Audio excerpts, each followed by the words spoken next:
Thank you, Zeynep. First of all, for the invitation and thanks for being here. And I'd like to thank the Zoom audience for listening to me. And as Zeynep has already mentioned, today I'll be talking about the Topkapı Palace in general, explaining its architectural and ceremonial layout, especially for the ones who are not familiar with Istanbul or the palace. And in the second part of this presentation, I'll be focusing on my own research and talk about the Ottoman Imperial Treasury and the Ottoman practices of displaying imperial heritage during the late 19th century. The seraglio, hidden behind high walls and evergreen cypress trees, had always been a mystery for the onlookers. Here we see the curious Europeans looking towards Seraglio from the hills of Pera, where we are located right now. And this evening, we will also have a glimpse towards Seraglio, and I'll try to give an insight about the Ottoman imperial complex. Here is a 15th century map of Constantinople after the conquest. We can see the major urban interventions of Mehmet II to Ottomanize the Byzantine capital, and as we all know, converting Hagia Sophia into a mosque and building a secret tomb at Eyüp, at the burial site of Prophet Muhammad's companion Ayub el-Ansari, were among Fatih's first operations in the conquered city. Here you can see Messe, the major ceremonial route of Constantinople for imperial processions. This route finalized with the Golden Gate, which was converted into a fortified castle by Mehmet II. Today we know it as Yedikule. And today's Grand Bazaar and Fatih's monumental religious complex, Fatih Külliyesi, which was built over the Church of Holy Apostles, was also erected on this route. So the first palace of Fatih, known as Saray-ı Atik, or the Old Palace, was built at the heart of the city, at the former site of Forum Tauri. And Topkapı was the second palace built by Mehmet II, and it was located on the Byzantine Acropolis.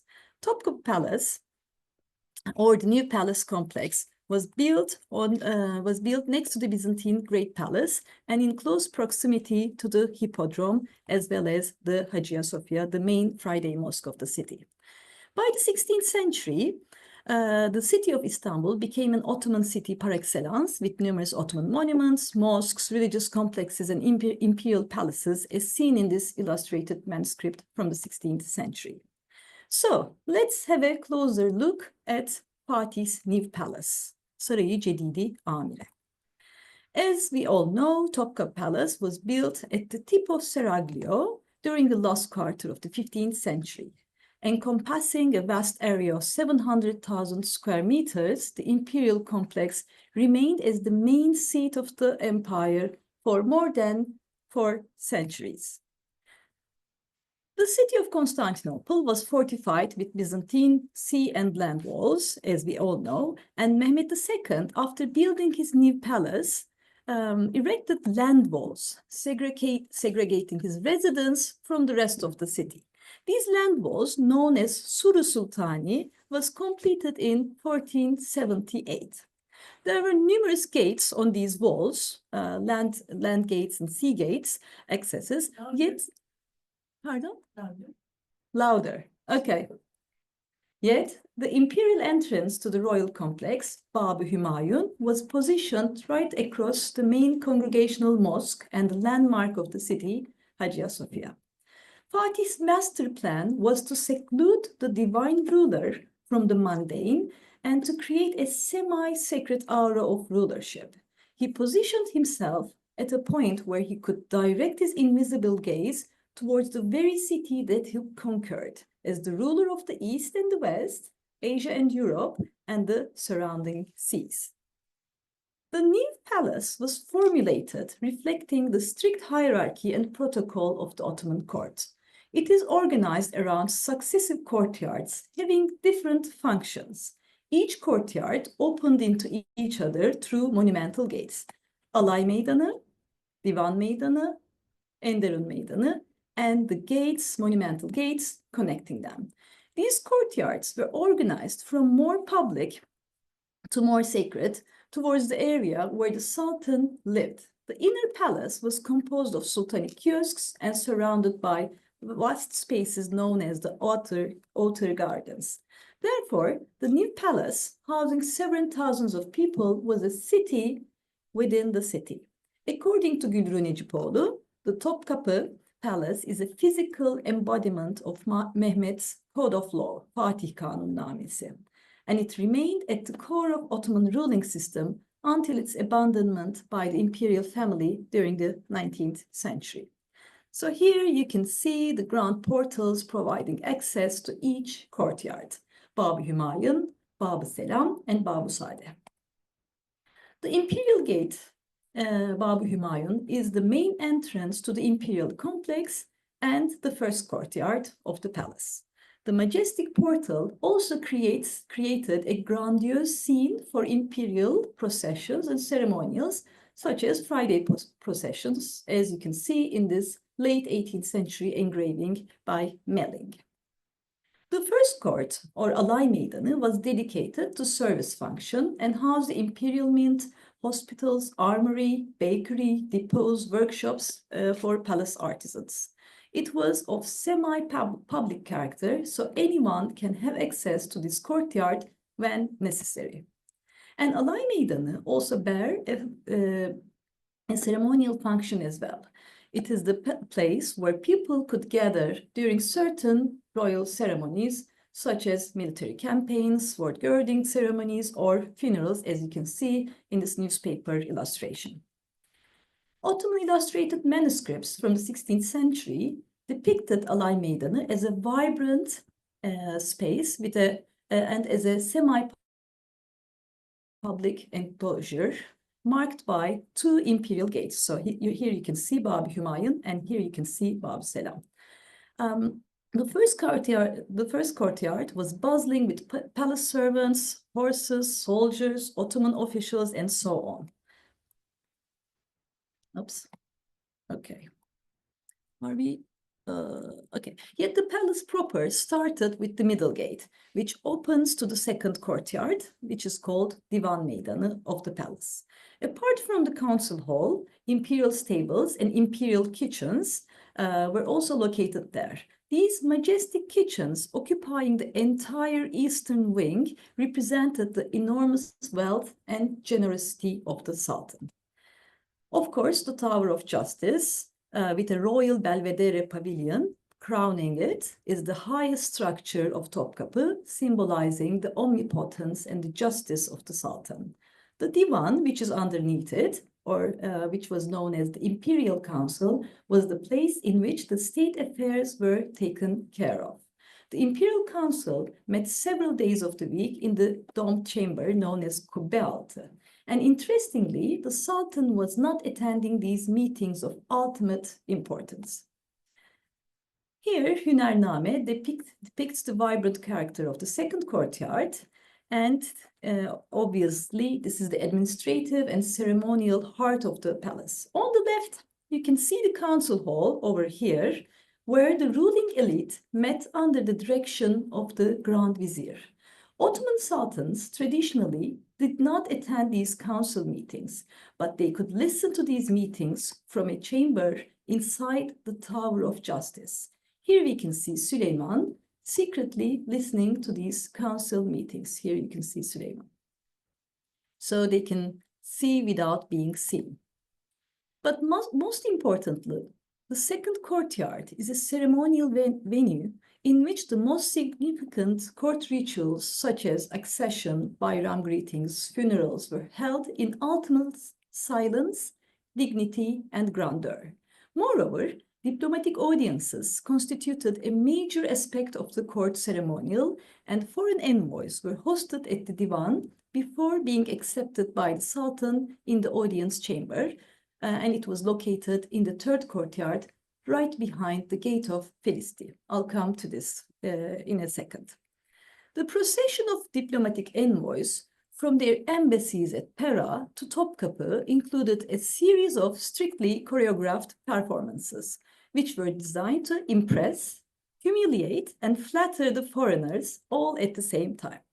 Here we can see the procession of the envoy from the left, from the second courtyard towards the audience chamber, which is located in the third courtyard. The details from Zekeriya Dehmez's depiction never fails to amaze us. The Prussian envoy could be seen on the left entering the second courtyard, while the Janissaries on the front represented the military power and the discipline of the Ottoman army. The food offerings symbolized the might and generosity of the ruler.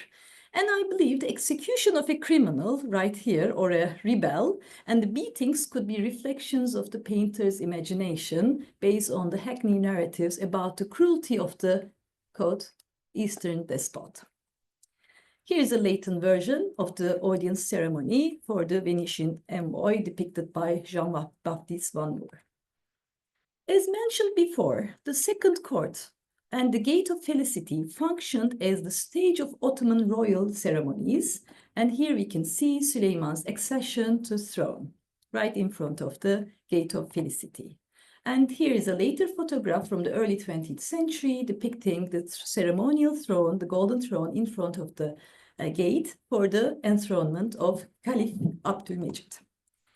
The Gate of Felicity is a symbolic threshold between the outer and inner sections of the palace, a holy gate separating the worldly and the sublime, the Sultan and his subjects, the ruler and the ruled.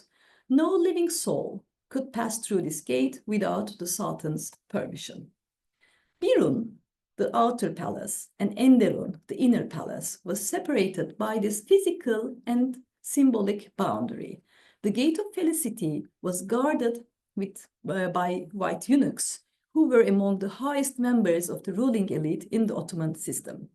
Enderun Humayun was composed of three main sections: the Imperial Harem, for the members of the Ottoman imperial family, and Sultan's female servants, the Enderun courtyard for the male servants of the Sultan, and the Imperial gardens for the pleasure of the sovereign.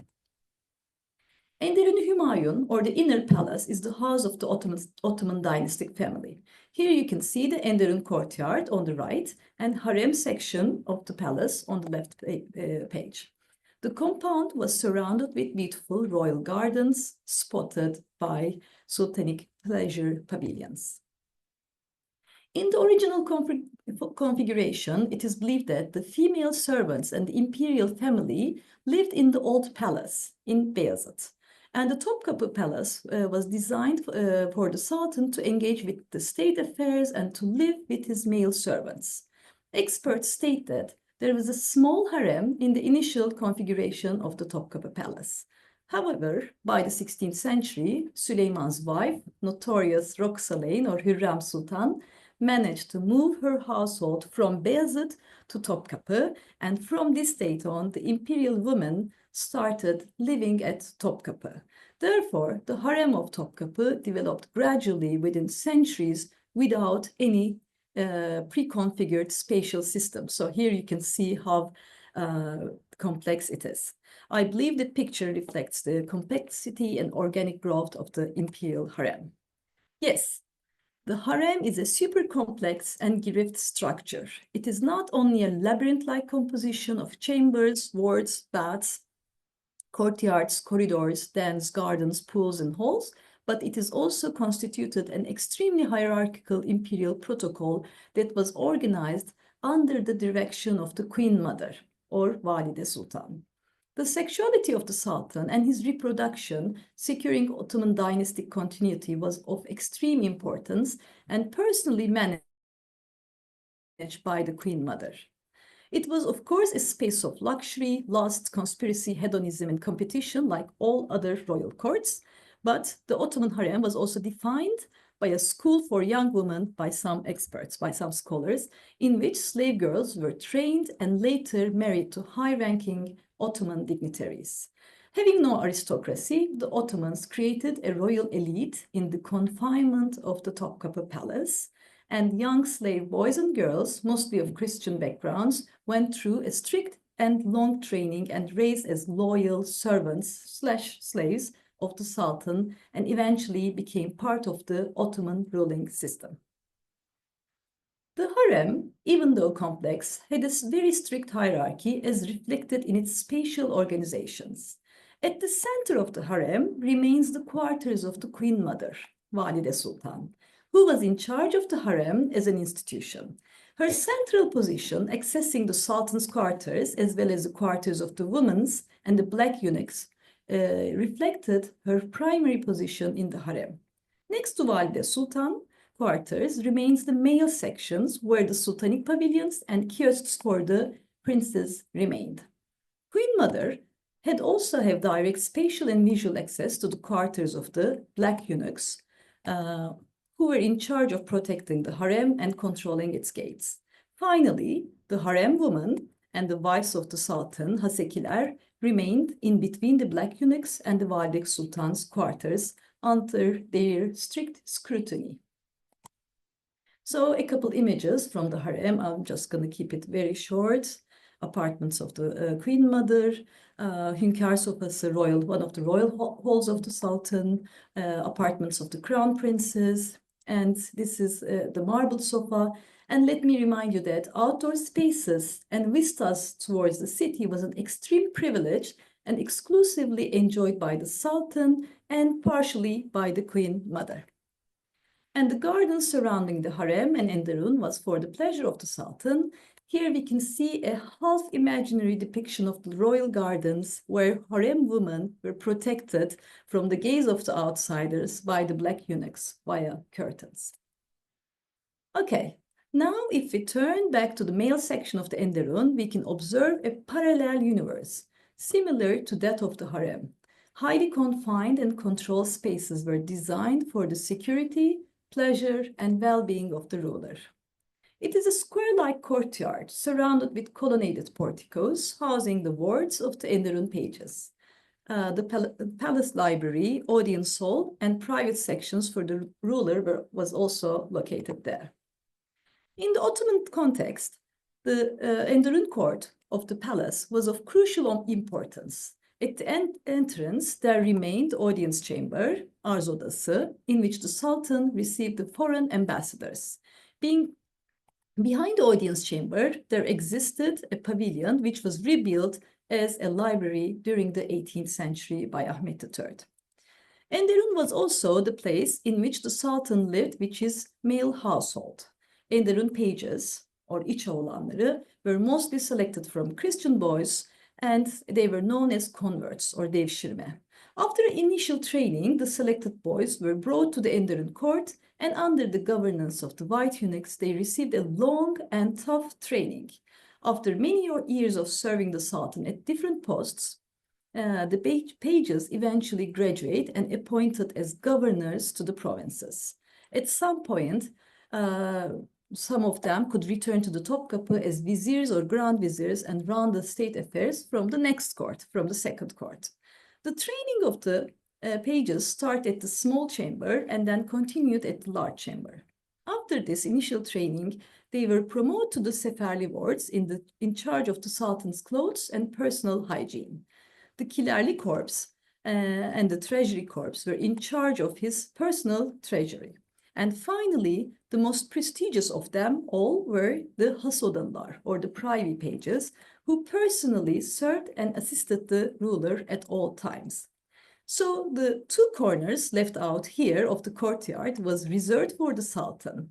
Hasoda here was the ruler's bedroom, and Fatih Köşkü or Fatih Kiosk was used as the Sultan's personal treasury, somewhat like a Wunderkammer. And today I'll be talking about this in detail.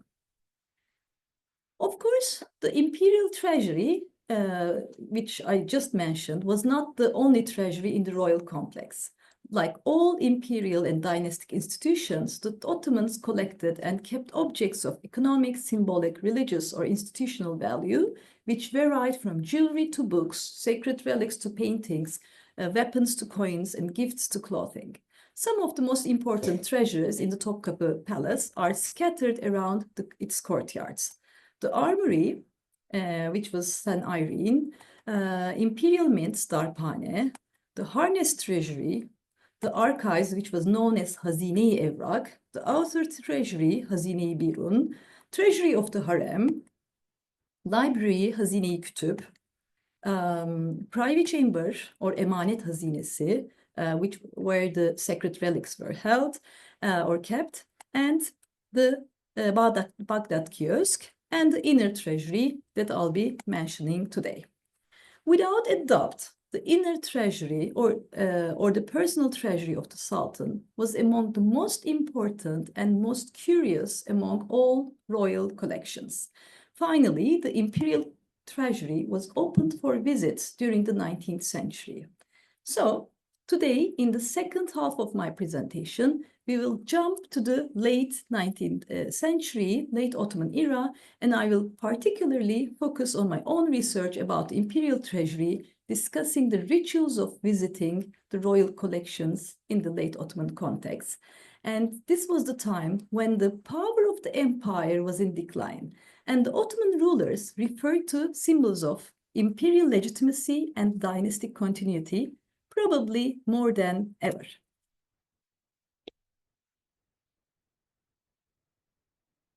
Okay, so it was a mystery and people wanted to visit the treasury, but who had the privilege to visit the palace and its royal collections? Who had the privilege to have access to the most sacred, most secluded parts of the palace? My research mainly draws on travelers' accounts of the period and petitions written by Europeans to visit the imperial treasury. For instance, these are from the time of Abdülmecid, and these are petitions written by the Europeans to visit the palace. In fact, up until Abdülmecid's move to Dolmabahce, only the first and second courtyards of the palace was being shown to visitors. Only after 1850s, windowed cabinets were placed in the imperial treasury and started being shown to visitors like a proto-museum. During the reign of Abdülhamid II, the practice of visiting the grounds of the palace and its treasures became one of the most popular touristic attractions of Istanbul, and the tours became even more structured and choreographed. An authentic setting was creating to satisfy the Western gaze craving for an exotic experience of the West. Beginning with getting the firman, here you can see these firmans, and ending up to entering the palace grounds, and the whole setting was organized to create a sense of exclusiveness and privilege. So here is a glimpse from my work. So after scanning hundreds of permits to visit the treasury, I created some Excel sheets and created a database recording the date of the visits and the nationality of the visitors, the number of visitors, etc. And at the end, I converted them into some sort of charts like this. And these, for example, I couldn't find any documents between these dates, but it doesn't mean that it was forbidden, because I know from the travel accounts that the visits just continued. So these were not just open, these deftars or registers were not open, or maybe they were damaged or something happened. So according to my guess, there should be around 60 to 80 groups visiting Topkapı Palace each year, which makes 1 or 2 visits per week, which is quite astonishing, I think. Here is the nationality of the visitors. As you can see, the European and American visitors had the privilege of accessing Topkapı grounds and its treasury. And there is a small number of Ottomans, like I think this is 4 and 2 Egyptians. They were mentioned, but they were accompanying their foreign guests of unknown nationality. So as I said, I also used the traveler accounts a lot, and newspaper articles of the time also helped me a lot, and I realized that there's a preset route and a choreographed tour for these visits. So I worked on 150 travel accounts, and based on this information, I proposed a hypothetical route for these visits. And it could be argued that the route mostly corresponded with the former audience ceremonies, except for the third court, of course. So the highlights of the Topkapı were shown, and they moved from one courtyard to another, accompanied by dragomans and palace servants. The tour started in the first courtyard, as expected, and an Orientalist and violent depiction of the Ottoman distant past was conveyed during this excursion. For instance, Babi Humayun was portrayed as a place for displaying the heads of the executed. So each travel account just says that this gate looks very innocent today, but these niches were to display the heads of the executed. So it kind of shows the violence and, cruelty of the Ottomans. And the Plain of the Janissaries evoked the horrific memory of the recently abolished Ottoman army. And there used to be an executioner fountains, which doesn't exist at that time, but they surely mentioned that these bloody swords were washed out and in this fountain. The Church of St. Irene, here you can see it, which was formerly organized as a proto-museum displaying the old weapons and antiquities, but was inaccessible during the time of Abdülhamid II. So the actual spectacle started at the middle gate, or Babu Selam. The tourists with a firman were greeted at the door and invited inside. The rest was forbidden. Getting a firman was extremely expensive and could cost as high as $30 at that time. I think it is equivalent of $8,000 to $1,000 in today's currency. So it was quite expensive, and the amount was divided among the group members who are visiting the palace, and it could be as large as 20 people. Once the group entered the second courtyard, the choreographed tour just initiated. So more or less the same itinerary was followed to show the most significant and most exotic parts of the palace. After the imperial kitchens were pointed out, the group was directed towards the Tower of Justice, and then the Imperial Council Hall, or Divan, was visited, and brief information regarding the council meetings and the audience ceremonies were given. Even though the aim was to impress the visitors, the abandoned and dilapidated status of this court also became an issue of critique. Here is an image from its former days of glory. The main attraction of the second court was the renowned Babu Selam, or the Gate of Felicity, which opened to the private quarters of the Sultan. Being part of the gate myth, this imperial portal was depicted as an entrance to the world of mystery and fascination, and most of the travelers were amazed by it.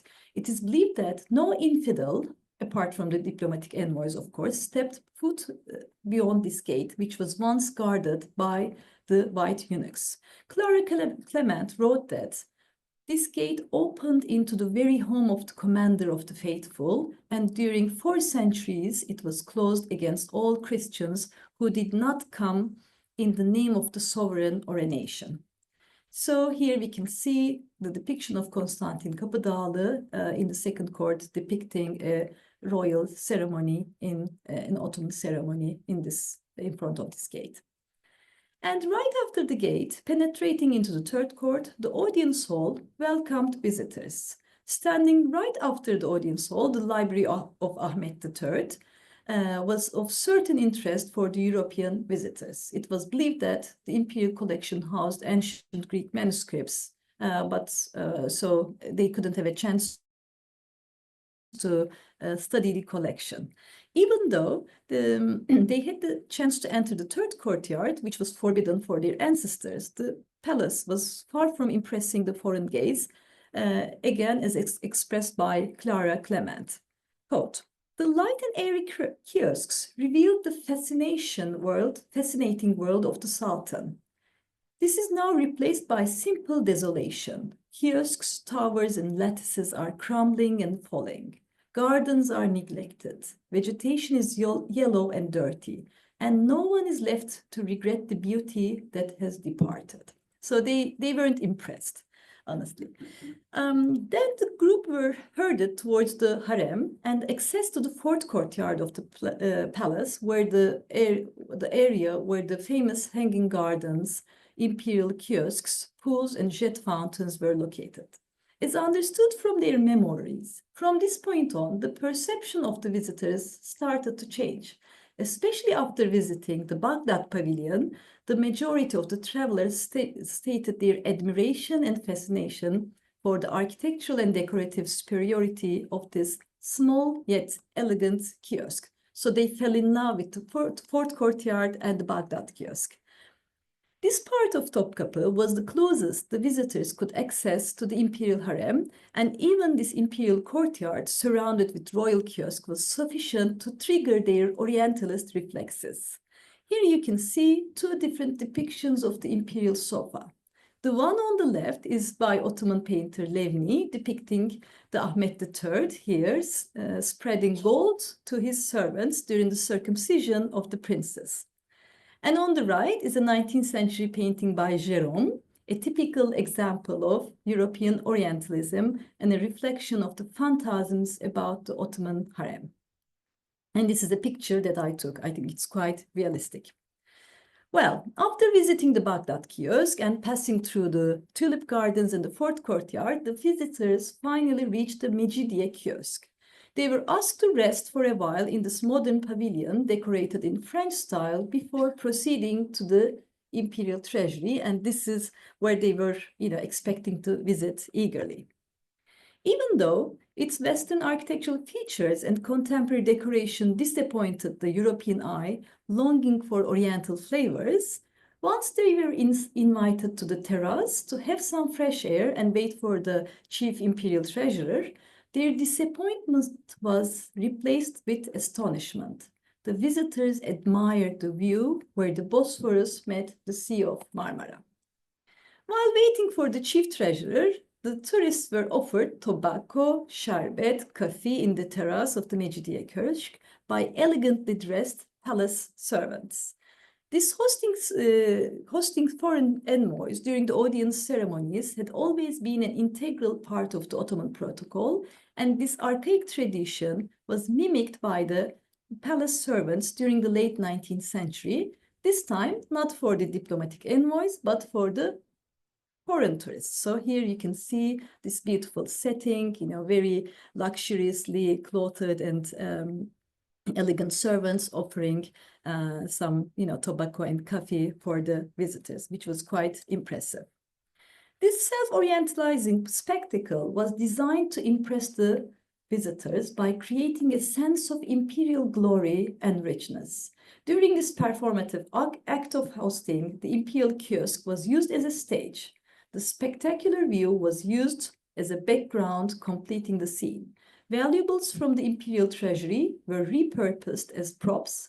The palace itself acted as a decor, and the traditional royal ceremonies were reconfigured and adapted for the spectacle.